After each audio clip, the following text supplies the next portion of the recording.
Good morning and welcome to Cheche, the show where opinion counts, live on Citizen TV. I'm your host, Udwak Amimo. A new mining law is in place governing the country's extractive industry. It's been a work in progress since 2013 when the Jubilee government took office, and with the 2010 constitution providing the framework. So the Cabinet Secretary for Mining, Dan Kazungu, is today's guest. We also have with us in the studio the regular panel of Mutegi Njau. He's an editor here with Royal Media Services, and David Makali, political analyst, strategist, and aspiring politician. Good morning and welcome to Cheche. CS Kazungu, this law came into force in May, but we haven't heard much about it. Why is that? No, I think we've... First of all, it's been historic. I want the country to know that for 76 years we've been managing the mineral resources of this country through using a colonial piece of legislation enacted in 1940 by the British in the World War II. So that's what we've been essentially using, and as you imagine, it was really to serve the interests of the colonials, and that's why for a long time, again, you know, the Ministry of Mining used to exist as a department of mining and geology under the Ministry of Environment and Natural Resources. So there was no really focus on mining as such until the Jubilee administration came in and this ministry was founded, and Honorable Balala did his bit. And the law has been was developed as a bill, of course, around 2014, and I was a member of parliament then. I did what I had to do, but of course when I was in nominating cabinet, I had to fast track that and show that first of all, in fact, we have a policy. We never had even a mining policy in the country. So essentially what we've been doing is to lay the groundwork for the country mining opportunities to take off. And yes, on the 6th of May, that's when His Excellency signed the bill into law, and it came into effect on the 27th of May. We have started now doing the plans to actually launch this law. From this meeting, I'm going to sit down with the AG to do opinion pieces, to do insights, to prepare a date next month for... You're going on public awareness campaign. So that's a big thing that we're planning to do right now. Okay, fine. So give us an overview then of the highlights of the bill. I think for me, one of my biggest tech as a Kenyan is inclusion. The Mining Act of 1940 excluded all our mothers and brothers and sisters in the villages. Mining was mainly just for a few people, as you can imagine, the colonialists and their interests, and millions and billions of Kenyans have no clue about mining opportunities, and they have been excluded. It made it very clear that small-scale to artisanal miners were illegal miners in Kenya. So today, when Mutegi, if you're found with a sack of soil, sand from your farm, that's illegal, because the sand, mineral, is as basic as sand. One of the things that I want to do is to ensure that we get this law, to ensure that we have inclusion. Today, the mother in the village, either with Migori or Kilifi or Taita Taveta or West Pokot, can be part of the mining ecosystem, either individually or as a group, or as a cooperative, and already getting applications from cooperative from as far as West Pokot who want to be part of that. So those are two things you said. Inclusion. Inclusion. That's for me the big thing. Okay. Number two, transparency and predictability. You know, today, if you, for example, if an investor comes to Kenya, they want to invest a project of $500 million, say 50 billion, the best Etanium, probably the Bamburi. The agreements such agreements go through Parliament for vetting, for Kenyans to know what kind of deal are we getting. Today, applying for a license, you do it online. You know, through an online portal, it comes through there. When it gets there, again, it used to be a commission of mine to sit down and decide whether they're going to give you the license or not. Today, it will come to a board a mineral rights board that looks at the merits and demerits of your application, do due diligence before it comes to you. So this predictability there, so and to me that's really important for investors, both local and international. That's a big thing. The other thing that I think is very important is, of course, this law, because of those factors I talked about, building institutions, the Mineral Rights Board, the National Mining Corporation, the Institute of Mining. It gives investors now a chance to say, I want to go invest in Kenya. So attract investment, creating wealth and jobs. I think for me, I look at that ministry, the Ministry of Mining, as a money-making opportunity, as an opportunity for Kenyans to improve their lot. One other thing that I think is very important, this is dear to Kenyans, is the fact that this law helps in securing land rights. If, for example, I give, when I'm taking a license in your ranch, to come and mine your ranch, you must give that consent. Otherwise, you can't just come there and say, I'm taking this land and you can't do it. There is that, and that's constitutional as well, and I think it's very important that we do that. The other important issue for me is the issue of safeguarding our environment, safety, compliance. Yes, let's mine, but let's also not endanger environment. If you go to places like Embakasi right now, you see the mine that's going on there. There's a lot of degradation environment. People can do their quarrying and can do their mine, but you must be mindful also that we have environment to secure. Or our mothers, when they work in those salt factories, they should not be exposed to those chemicals and things that hurt themselves. Health and safety. Those are very important issues that come through.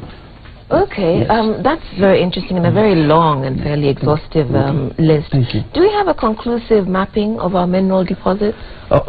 If you have read the paper today, you'll have seen an expression of interest. We have actually started the process of mapping our country to know our mineral wealth. I used to joke in Parliament to my colleagues, say, first, kindly give me a budget this financial year, because we need to map our country. The days of thumb sucking, of guessing how much we have, where, those are gone. And just to put it in the right context, Udwak, if you allow me, we have come with what in the ministry what we call the 6-pack initiative, which essentially is an investor's pack. We want to come with 6 key documents that if as an investor, either locally or regionally, you can quickly come and know everything about Kenyan mining and quickly go out there and set up. Number one, we are preparing a 20-year strategy on mining the country. So how do the Kenya move from where we are right now, where mining contributes to under 1% to GDP, to double digit, to become a significant player in the economy of the country. 20 years, so we're preparing that. Number two, of course, the mining policy. For the first time ever, on the 1st of April, in Cabinet, we managed to move, and the country now can boast of having a mining policy which is going to Parliament now to be worked on, and that now lays the groundwork on how we're going to be repealing bad laws, put institutions, and prepare the country going forward. 3, the Mining Act, which we just talked about now, setting up the legal framework for mining to thrive in the country and create opportunities and jobs and fight poverty. Number 4, regulations. We've developed around 16 sets of regulations right now. 11 are ready. We'll be going around the country to ask Kenyans to give their opinions about how they want these regulations to look at. Because one fundamental thing about mining is that it must benefit Kenyans. Kenyans must be part of they must participate in how we come with the laws and regulations to guide the mining sector. So regulations, we're just about to finish that. Now we'll be going around the country to seek opinions and insights from what Kenyans want the regulation to look like. Number 5, we look at end-to-end fiscal regime, taxation, royalties, so that David here does not have a reason to smuggle our minerals to neighboring country. I want Kenya to be a regional African mineral trading hub, not a smuggling hub. And so if the reason is because our taxation regime is too much, I need to make some money, and you want to put our gemstones here and cross over the border, we want to ensure we get it right, so that first of all we get the best out of mineral wealth, but also, I know it's happening, mining. Of course. I don't want you to cross over Busia and go sell our gold to other people. Bring it here. Let's make Kenya. But Waziri, yes, it's true that we're a smuggling hub. I mean, a lot of minerals, gemstones are and that is exactly why we're Tanzania, working. from DRC. And that's exactly why. And that's exactly why we're saying we want to get it. If the reason is fiscal regime, if the reason is legal, if the legal regulatory, we want to get that right. The last one, which you ask is the issue of data, credible data. If us right now, what do we have under this building? You wouldn't know that. Frankly, as an investor, David, you come here, you ask for a license, and you go to, say, Kolomani, you're probably going there because you've been told there was a gold rush there. I want us to get credible data on what we have there. Yes, so I've seen that advertisement you put up today. Exactly. About Kasavi. So what we do is an aerial. It's an aerial geophysical survey, yes, which essentially means, and we've given a name, we call it Project Tai. Tai is a Swahili name for eagle. So we'll be essentially, before end of this year, start flying, launch this project and fly planes across the country. Kenya has 5 mining blocks. First is Coast, number 2 is Eastern Block, number 3 is the Rift Block, number 5 is the Northern Block, and number 4 is the Northern Block, and number 5 is the Western Block. And so we wanted a big budget to do this project, but again, we also thank Cabinet and Parliament for giving us at least something to start off with. So we'll be starting with the Coast, and we're going to go to the Eastern Block, and we're going to the Western Block. Western, because we believe it cannot be that northern Tanzania has gold and we share the same rock system that goes through Western Kenya, in Kakamega, Vihiga, Siaya, and Kisumu, going all the way to Sudan and to Ethiopia. They do have lots of gold out there, and suddenly here, where his village there's nothing. We need to know what we have there.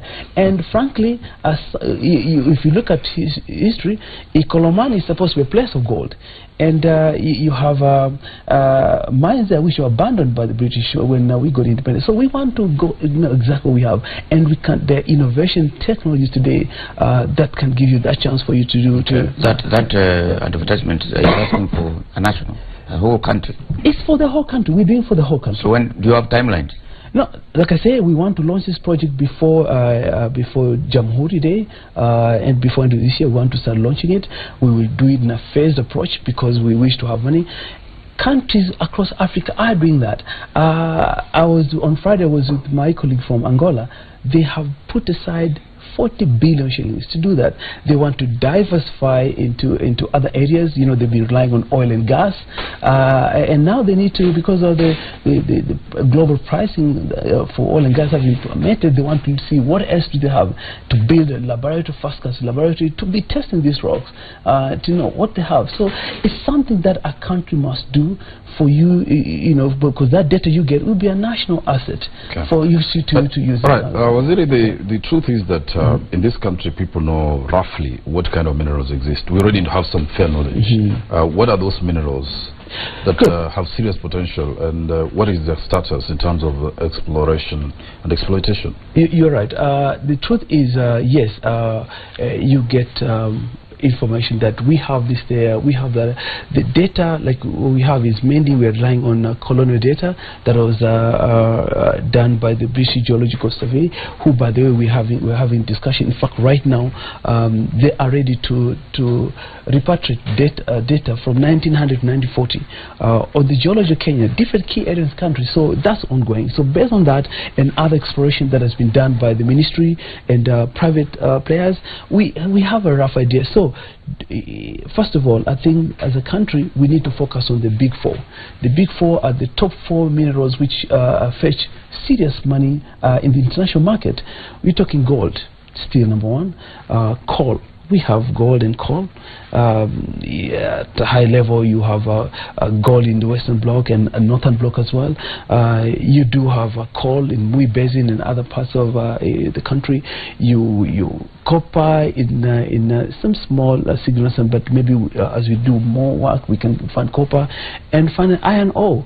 These are the real key minerals that are iron ore, of course, different parts, northern part, it's part of eastern block, from Meru down to the belt in Taita Taveta. So we do have that. We do have. How valuable would some of these ores be, given the evolution in technology? Like coal. Coal is kind of not involved. Coal. Coal is still very, very important. Yes. And I am telling you, coal is still very important because coal can be used. It's an energy mineral. And we were talking to you when I'm taking there, and you were reminding me about the 960 megawatt coal project in Lamu. This is current stuff. So coal is still very significant. And in the Mui Basin project, I think what we're trying to do there is wait for us. We're waiting for the ministry, because it's a mineral, but and it's an energy mineral. Mui Basin is the one in Kitui. In the one in Kitui. Yes. So which is very controversial. The controversy there is more on there are four blocks, and what's happened is as a ministry we've been working, and before as a department we're working very closely with the Ministry of Energy, and all we want them is to agree which who owns or who will be awarded for blocks, and then we award them the licenses. So that's a due process ongoing. But we awarded to some Chinese company, and there was controversy about how it was done. Okay, local participation. So are you losing over that? Like I said, that is being managed by the Ministry of Energy. But once they in fact, that dovetails into the other question. Why the separation between Ministry of Energy? Okay, why is petroleum not under mining? Look, first of all, the Ministry of Mining is the custodian of the national policy on extractives as a whole, and you know extractives is very big today. In fact, Makali, we need to be very clear.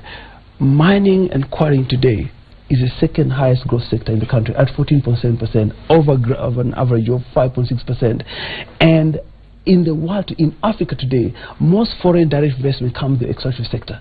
But let's go this way. We are the home of the extractive policy. In the next month we're putting about a national committee now to start putting the agenda for extractive. But oil and gas is more about energy. And mineral is broader. It's that distinction, of course, also raises its own problems within policy, within government. The separation of that ministry was political. Let's face it. There was no need to create a Minister of Petroleum and Minister of Mining. Okay, now if we come here to clearly, when you mentioned the minerals that are leading in this country, I mean, I didn't hear about. Petroleum? No. Petroleum is not a mineral. The way it's extracted is like a mineral, but petroleum and oil and gas is not. It is like I said, the way it's extracted is like a mineral, because you have to dig in the ground and extract it. So it's part of the extractive sector product, but it's not a mineral. Minerals are probably more or the solid minerals, so to speak. Okay. So that's the separation.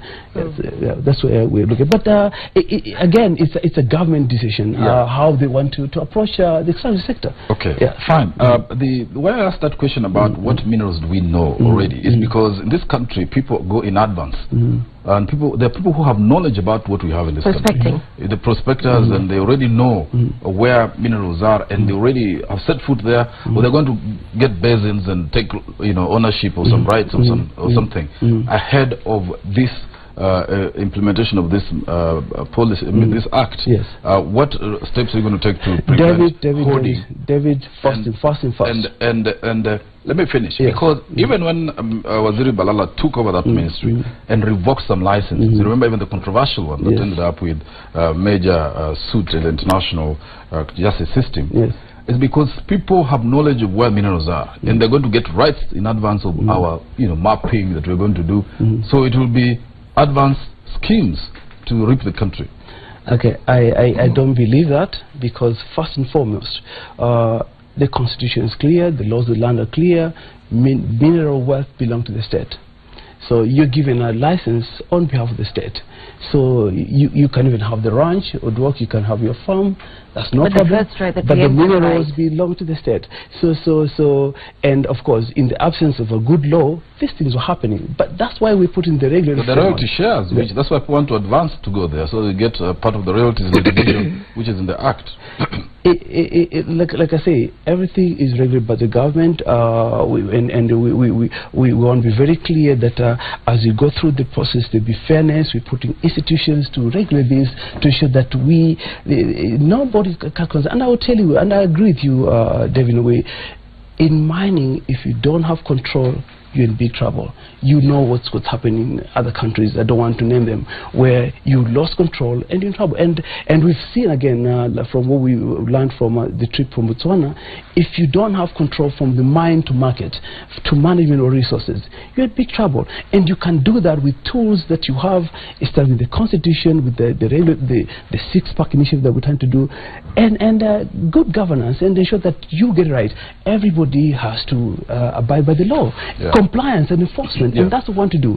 That way, yes, we know right now you can't avoid people from looking for opportunities, but you can regulate that, ensure that first of all there's fair game for everybody, there's opportunity for everyone, and we move on like that. And that's the kind of approach you want to have. David, you're unconvinced. Maybe Waziri should just outline the sort of risks they're trying to preempt, so that we don't look prejudgmental. Yeah. Yes, on your own. Exactly. Because you must have foreseen this, and you're taking measures to ensure it's true. It's true. And I agree. And that's why, in the absence of a policy, in the absence of a law, you know, this thing can be free for all. But first of all, if we put in the absence of a clear fiscal regime, in the absence of credible data, in the absence of a regulatory framework, then you're setting yourself in a very, and that's why, yes, we acknowledge there's been all this. Sorry, I just want to get some clarification on terms that you're using. Yes. We have a mining act, but you've talked about a mining strategy. Yes. And you've talked about a mining policy. Yes. Right. What's the distinction between these? The mining strategy can even change the way we craft our policy or craft a law. If we say we want to, for example, we want to be the best the biggest mining jurisdiction in the world, if that's the strategy in the next 5 years, in the next 20 years, our policy changes, our legal framework changes, to achieve that. So, and that's why it's good to have a vision. Create a vision for the country. So what's the strategy at the moment? What are we trying to achieve? Okay, first of all, like I say, mining for now contributes to less than 1% to GDP. And you want to get to 10%? We want to get to double digit. So if that's the case, then if we're trying to do, the output of mining today is around 24 billion, up from 21 billion the previous year. I want to wake up one day while sitting in the Ministry of Mining, and I realized that the inflows in Central Bank of Kenya, the biggest inflows are not from coffee or tea or tourism, it's from mining. So if that's what I want to do, then it changes the way I look at my legal framework, my policy, and everything that I'm doing. So that's how we look at it. So what's the policy at the moment?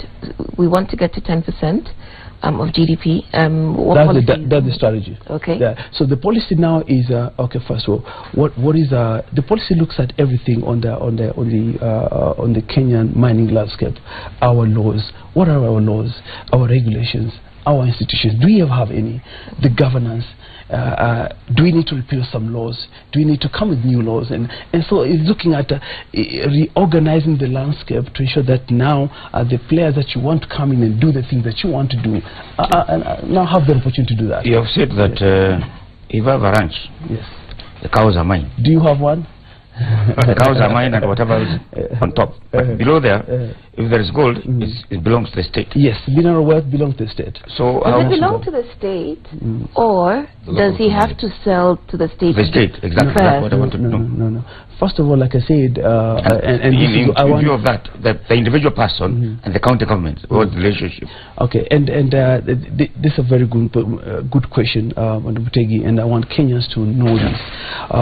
Today, because some people feel like Makali's ranch, and therefore there's gold, this is my farm. It doesn't work like that. First of all, we have an open computerized system, transparent, that you can even make application from your mobile phone or from a computer, from laptop, you can apply for loan. In fact, all applications are online. That's why we want to say this is transparent. Apply online, which means you go to the map of Kenya, you look at all the mining blocks in the country. Those are taken. This computer system will tell you my village in Langobaya has been taken by Mutegi. But you know what? I have a place in his village, where is a Trans Nzoia, Kandui. I can apply for a mining place in Kandui based on the mineral that I want to use. Maybe I want to put up a cement factory and I want to mine lime. So I apply trees. Maybe there's gold in my place, but I'm not interested in that. So you can apply any part of the country. So how do I get compensated on the local? Okay, so the first thing is you can apply anywhere in the country. Okay. It doesn't matter whether you are from Turkana or from Kisumu or from Kwale. Anyway, and any foreigner can apply anywhere. So then the application comes, and we look at your demerits, whether you have the capacity, whether you have the financial might, you have a program, everything. Once we do have that and we have clarity on that, then we give you the license. But now we tell you we are giving the license, but subject to, first of all, you're going to Kandui, you must get consent, because as the law says, from him. He is the owner of the land. We are the owner of the mineral. We have given you the license, but he has to give you a consent if it's private land. If it's community land, then that's where the county government has something to say, because they, in a way, custodian, or they would know that this land belongs to this community, to safeguard that. So it cannot be that just because you're from Kakamega, you can apply for a license in Malindi. You can do that. And that's the way we work. Okay. Yeah. We have to take a break now. This is Cheche. We're live on Citizen TV. Send us your questions about the regulation of the mining industry. SMS us. The number is 22422, or you can tweet us using the hashtag Cheche.